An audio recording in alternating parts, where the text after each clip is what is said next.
Okay, prop the mic on a beautiful Wednesday. How are you, my friend? It's beautiful out. There's a dusting of snow this morning here in New York.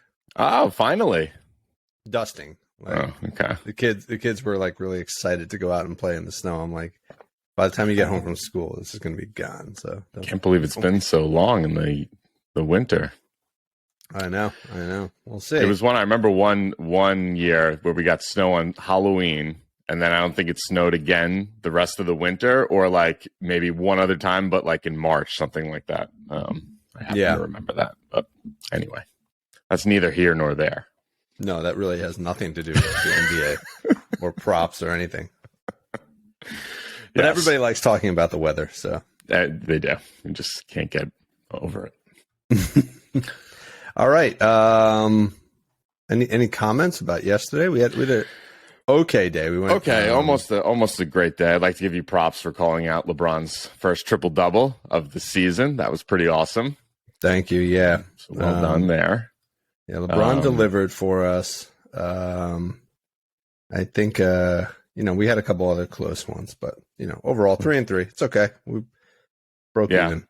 Alvarado I don't think he had any points in the first half. Put up 1-3 in the second half, and he was in foul trouble. Looked like he had 5 fouls, 3 fouls early in the second quarter. So yeah, it was weird. That was a weird game. I didn't watch much of the Cleveland Miami game, but I don't know what happened to Garland there. Seems like Mitchell foul and trouble. Garland he was in foul trouble. Yeah, that was the other one. Yeah. So we had two guys that were both in foul trouble. Garland had 2 fouls in the first quarter, picked up a third in the second quarter. So he was pacing well, but he didn't finish out strong. Yeah. All right. On to the next one. All right. So we got 9 games tonight. We're going to cover, I think, 7 of them. 7, I think. Yeah. Yeah, so let's get moving. Actually 8 games now.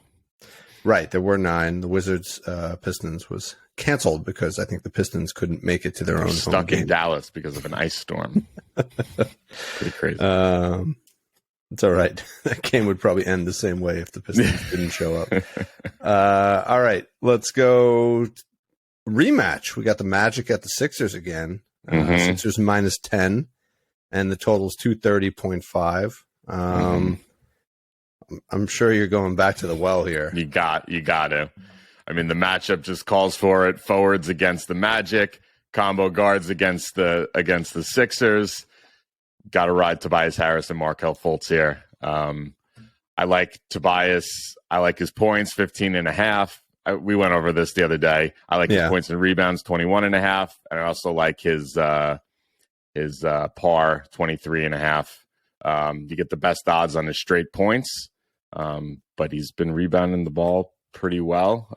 So it's kind of take your pick with that one, I think. He just cleared his rebound line the other day. I think he had 6, and the line was maybe 5.5, and the line today is 5.5. So I also like the points line better. Okay. My only fear is is it getting too good to be true, and does he have a slight regression here, maybe in the scoring, but I see he's had some decent, some pretty good, rebound and assist outputs, especially in these games against the Magic. So maybe you hedge a little bit with the par here at 23.5, possibly. I don't know. That's my one worry is just expecting the same thing again and again and again. I don't know. It is tough to play the same players twice in a row. I thought there was more value on Fultz. Would you go with his assists? I like the both the assists and the rebound and assist. The assist is 5.5, -130. Last 2 against Philly, 10 and 11, and then the rebound assist is actually it was 8.5. The last game it's 9.5 now, -115, but he still cleared that 12 and 15. I think I lean to the rebound and assist here again. Even though it's a point higher. I liked his assists, 5.5, just because he cleared it by such a huge margin last time. That was -130s, and he's done that in 7 of the 10, so it wasn't really like an anomaly there. You can also, just to throw it out there, if you think he'll repeat his performance from last game, 10 assists is +700 for Fultz. Ooh, wow. Right. So good value there. His 2 games against Philly, last 2 against Philly. I like that.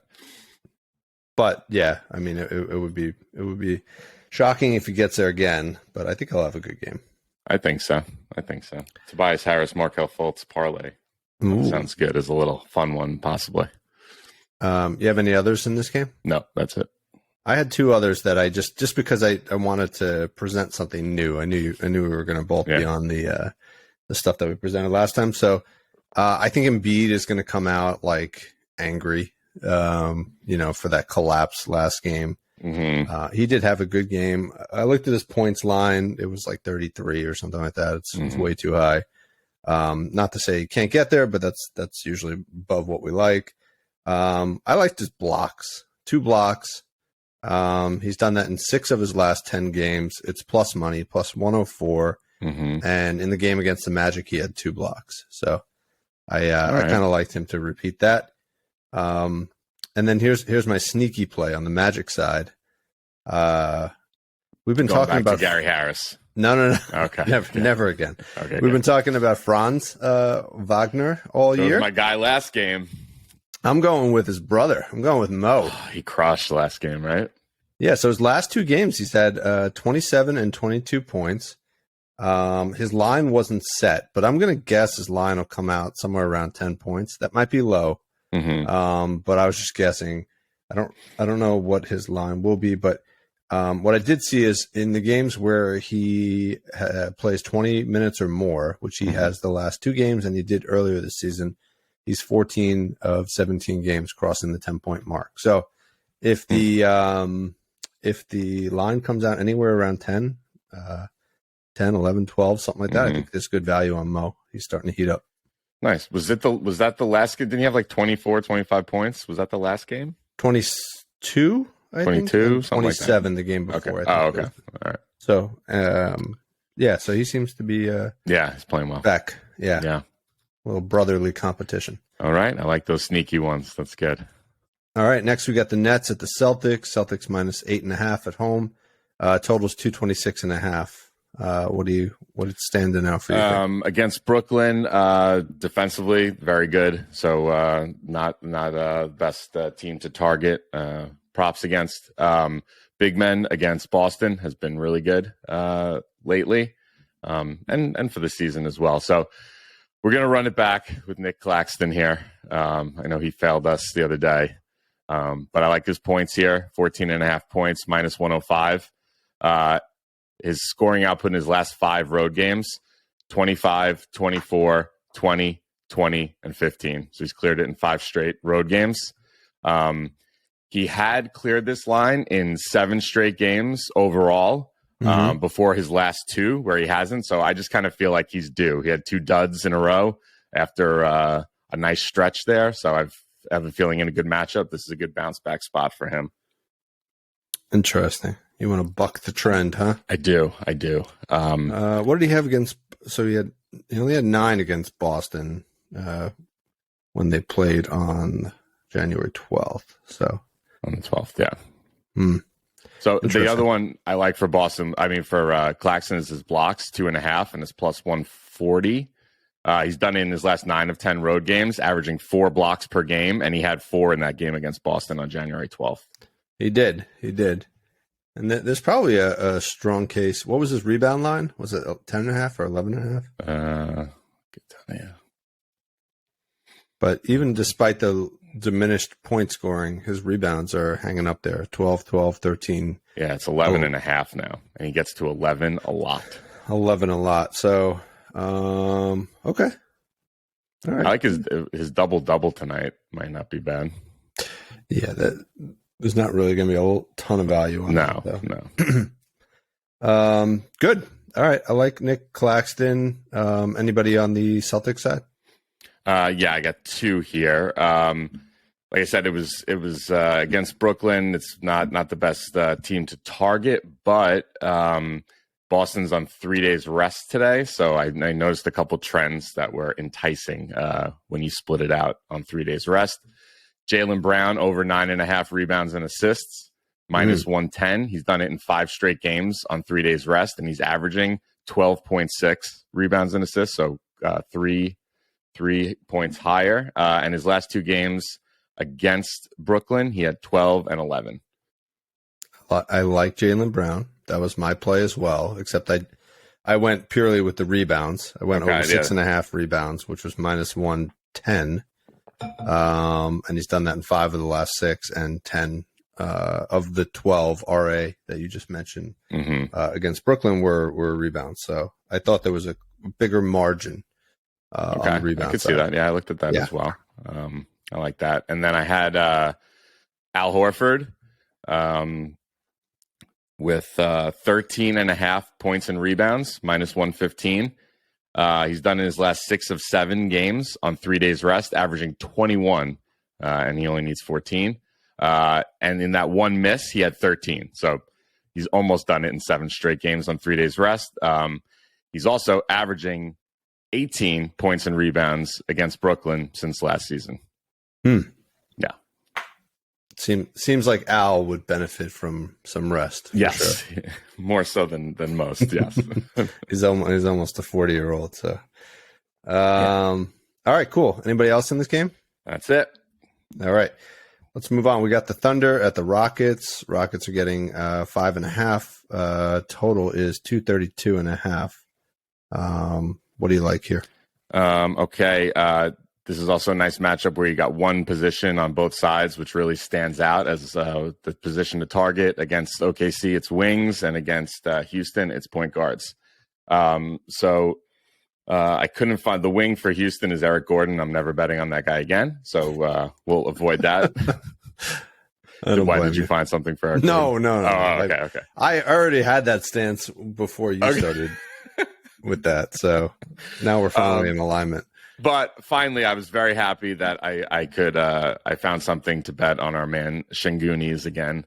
Over 10.5 rebounds is minus 130. He had 19 against OKC on November 26th. This is kind of random, but he's on 5 days rest today. And surprisingly, he's played 3 other games on 5 days rest, just coincidentally. And he had 19, 11, and 15 in those 3 games on that extended rest. And then this season, you're saying? No, that goes back to last season. Oh, okay. I'm like, what? No, he hasn't. Yeah, that would be like crazy. 10 games or something. And then in his last 2 road games, he's had 16 and 15 rebounds. So he's like getting hot. He's rebounding the ball quite a bit. I like this play here, even though it's a high line. Okay. Yeah, I liked him as well today. Same line, rebounds? Yeah. Nice. I had 10.5 rebounds. Makes it easy. Mostly because of his prior performance against OKC. Yeah. I'm a little nervous about it just because it's a little high for him. It is. But, yeah, it's making me nervous too, but it seems pretty good. What do you think about Kmart Jr. running that one back? What was that again? His rebound and Green and Porter are still both out. Green and Porter are out. Then I think we got to run it back. Right? Yeah. I think he had 13 rebounds against Detroit in 27 minutes of playing because he was like in foul trouble the whole first half. So he only played 4 minutes in the first quarter, maybe 7 minutes or something like that in total the first half. And he still finished with 13 rebounds. So I don't remember all the numbers we had presented last time on him, but it was very compelling. I think now, I think the 2 games now that he's played without Green and Porter Jr., he's had 9 and 13 rebounds. So his line is 7.5, and it's plus money. Like with those guys in the lineup, he has only gotten there once. It's pretty pathetic, but yeah, as soon as you pop Jalen Green out, yeah, I like it. I think we got to run it back. We'll run that one back too. Yeah. All right. I always liked his dad anyway, so. Great, yeah. Former Net, former Cincinnati Bearcat. Oh, that's right. Him and Kelsey. Yeah. All right, moving on. We got the Warriors. Oh, wait, hold on. I got one more. Sorry. Oh, my goodness. Thought you were done with that game. No. SGA. Yep. We're going to go there. 31.5 points, minus 120. This is just a kind of a gut play. It's a great matchup against the Houston team that bleeds points. I wanted to look at other comparable guys to SGA and see what they did against Houston. To me, the best comp for SGA is Luka. And Luka in the 3 games against Houston this season, 39, 35, and 50. And then a little bit more recently, Garland, who is not the scorer that SGA is, put up 26. And D'Angelo Russell last week had 30. So I like this spot for SGA here. I got to be honest. If you asked me who's the most comparable player to SGA, I would not have said Luka. No? I would think like Ja Morant or something. Yeah. Oh, yeah. I guess Ja's better. Ja's a little bit better, but I look at Ja doesn't fill up like the other stats, the rebounds and assists the way that what's his name? SGA does, like Luka. But all 3 of those guys do not score the majority of their points from shooting threes. I mean, Luka will chuck up a lot, but his shooting percentage is not very high. None of those guys are particularly great 3-point shooters. So, so that's fair. If you put that together, they're all kind of like mid-range, drive to the hoop kind of guys. Yeah, so. yeah.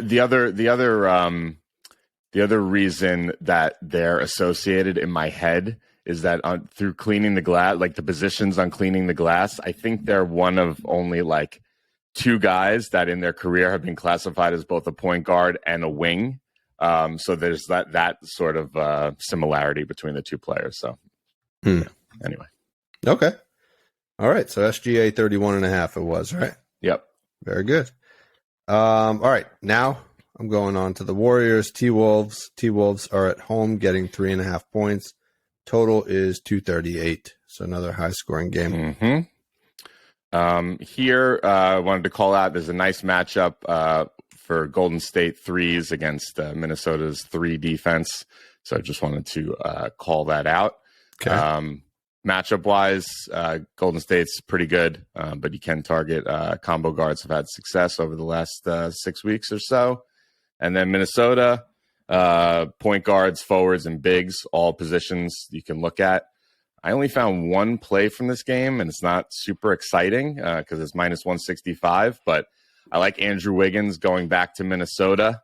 Ooh, forgot that narrative. Yeah. You also have the D'Angelo Russell, but I just can't do it with D'Angelo Russell. He's so volatile. But Wiggins over 1.5 threes. It's minus 165. So looking maybe you could put it with points to juice it up, but he's cleared. He's had 2+ threes in 13 of 14 games he's played on 1-day rest this season. And he's had his last 5 games versus Minnesota. He's cleared this. Yeah. Just pulling it up, seeing what else pops for him. Rebounds. I always like his assists too. Although, yeah, his assist line is over 1.5 assists, minus 174. But the last 2 games, he's only had 1 assist.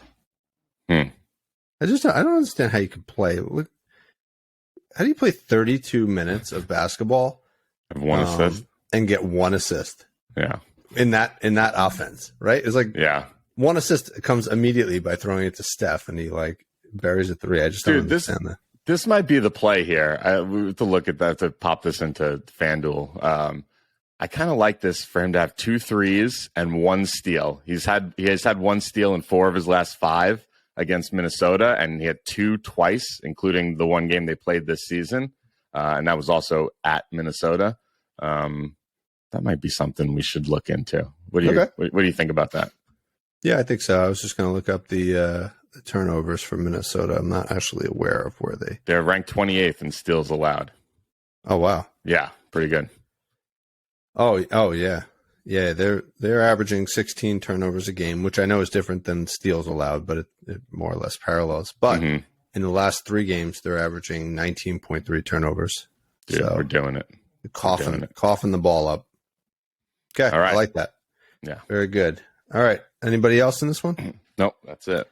I just had going back to Edwards, rebound and assists. I think we played his rebounds last time, but RA seems like good value at 10.5.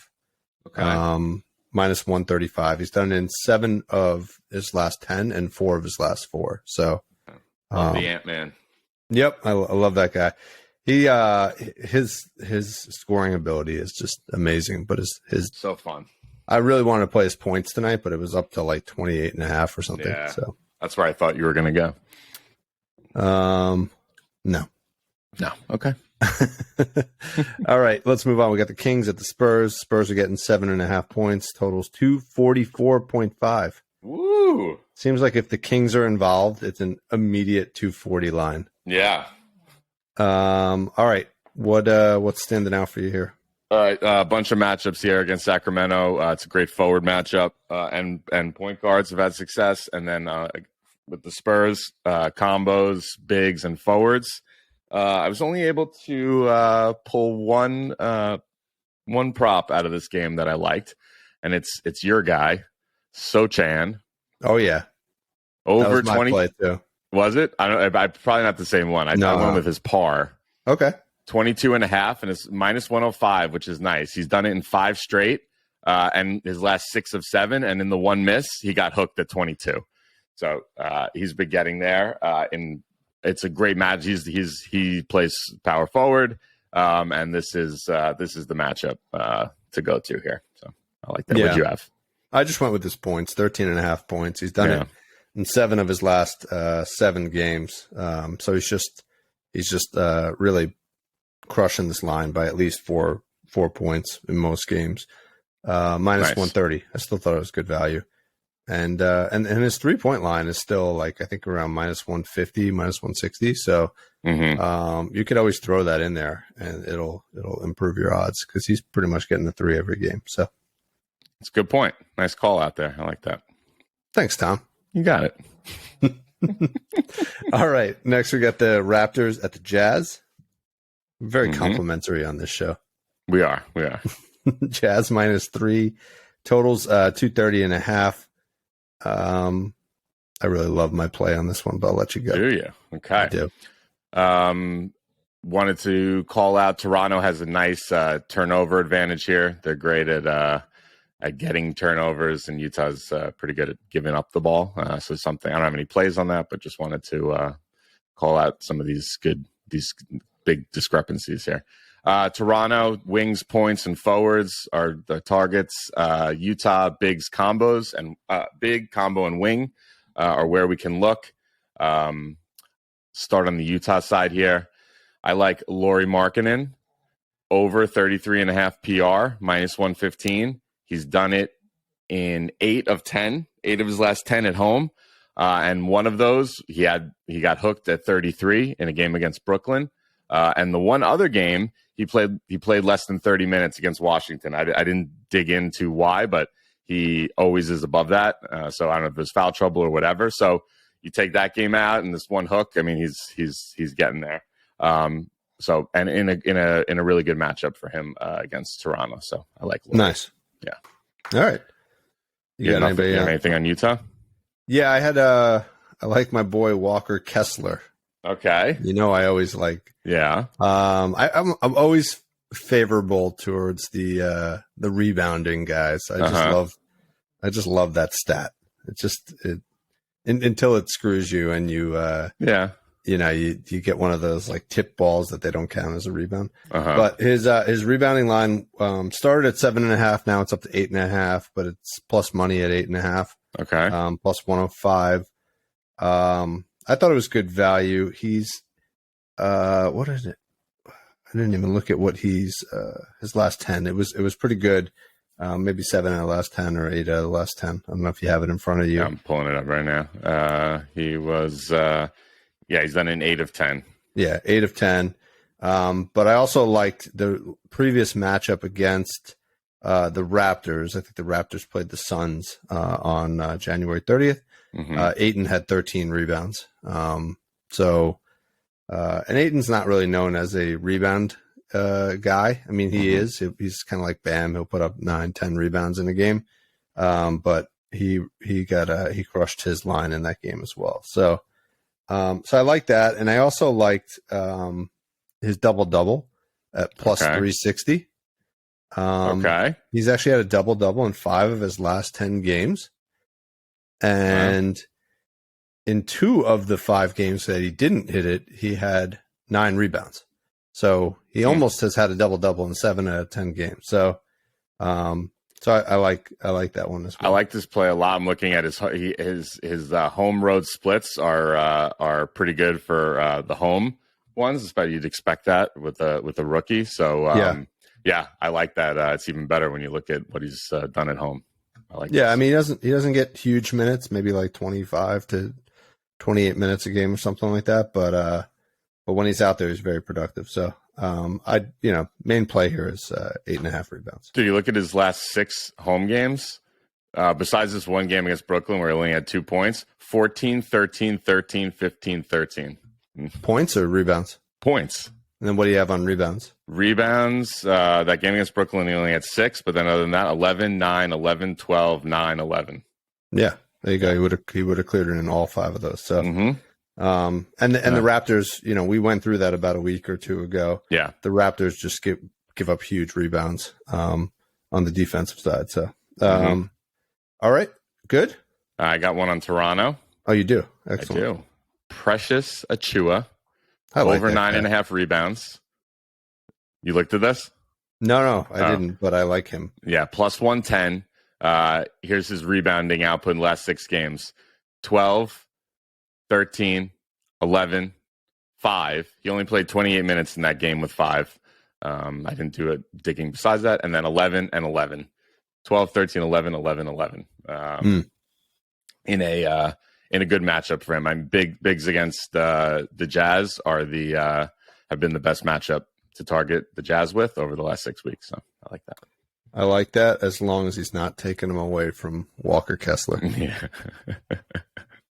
That guy, I think, honestly, I was watching him the other day. He's pretty versatile. Like he can shoot threes, huge rebounder. Like I actually think if they trade away one of their guys, and he fills in as a starter, he's gonna shine. He's gonna be a real star. He doesn't have the height though, right? He's a little undersized. No. What does undersized mean? Like 6'8"? Yeah, it does. He's a tiny guy. He's a tiny man. I gotta look this up now. Let's see. He's on Toronto here. I don't want you to. Precious. 6'8". Oh, I'm seeing 6'9" here. So no, depends what ESPN shoes he was wearing that day. 6'8". All right. He's short, very short. He's a short 6'8", but what he lacks in height, he makes up for with this precious name. All right. Let's go. Hawks at Suns. Suns minus 1.5. Totals 230.5. Yep. Bigs against Atlanta. Best matchup. Number 1 matchup on the board, regardless of position, over the full season, over the last 6 weeks. And you can also target combo guards and forwards against Atlanta. And then on the Phoenix side, combo guards and forwards as well. So I got a couple nice ones that I like here. On the Phoenix side, I want to take advantage of this big matchup against Atlanta. So we're going to play DeAndre Ayton here. Over 30.5 PR, minus 120. He's done it in his last 6 of 8 at home. And the 2 misses were against Cleveland and Memphis, 2 great defensive teams. So we can definitely, that makes sense. And in the 6 games that he went over, remember his line's 30.5. The 6 overs, 35, 39, 38, 37, 43, and 32 over his last 8 games. He's crushing it. And that's just at home. And then also he's done in 4 straight games overall, putting out 35, 31, 39, 38. I think this is a no-brainer here. I love it. Nice. I like that. Is Trae Young playing in this game? I think so. Yeah, it looked like he was questionable, but I saw lines out for him, so I assume he's playing. Yeah. All right.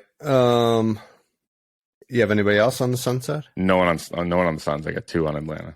All right. So I liked Chris Paul, 3s. Okay.